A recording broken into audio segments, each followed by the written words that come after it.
Sir John Hayes. Mr. Speaker, facts are often inconvenient. They're sometimes disturbing and they're occasionally alarming. And the facts are that in Oxford, 373 children, including 50 boys, may have been targeted over a 16-year period, according to a serious case review. In Rotherham, as we've heard, 1,500 children, most of them white girls between the age of 11 to 15, were sexually abused predominantly by British Pakistani men. And in Rochdale, 9 men who abused girls as young as 13 were convicted over a child sex grooming ring, and we know again that the Pakistani community was disproportionately represented amongst those convicted. Those are the facts. But the fiction, and it's well illustrated by the Home Office report that was published last December, which is a study in obfuscation, by the way, the fiction is that we can't draw conclusions about whether or not certain ethnicities are overrepresented in this type of offending. We must not allow concerns about causing offence leave children vulnerable to sexual exploitation. Of course it's true that all kinds of people do all kinds of wicked things from all parts of this country, of all ethnicities. But there is a proven relationship between certain subcultures, a subset of a particular community that's been engaged in this activity. The former Home Secretary, the member for Bromsgrove, recognised this. The current Home Secretary recognises this.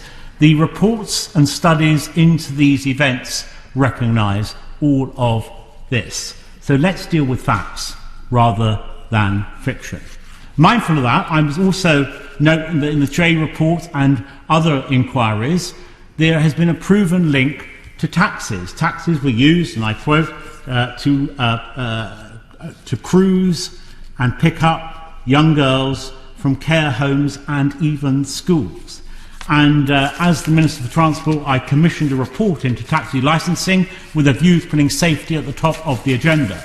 That report, which was conducted by Professor Mohammed Abdul Haq on my behalf, looked at the issue of how taxis could be made safer, partly on the back of the events in Rochdale and Rotherham and so on.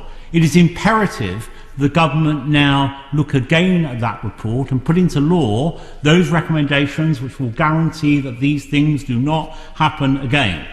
My dear friend, he's not an honourable friend in the technical sense, but my friend, the member for Cambridge, brought forward a private member's bill, which would have gone some way to putting those recommendations in place. And I do say to the government, please look at that bill again. The Home Office needs to rethink this, and I think the Home Secretary knows it. And we owe that not only as a matter of respect to previous victims, but as a matter of care to those who might be victims in the future. We owe it to the vast majority of our British Asian community who share our horror of what's occurred. Most of all, we owe it to ourselves as legislators, for if we care, and I believe ministers and members of this House do care enough, we must do enough. We must do enough to protect the vulnerable. How we go.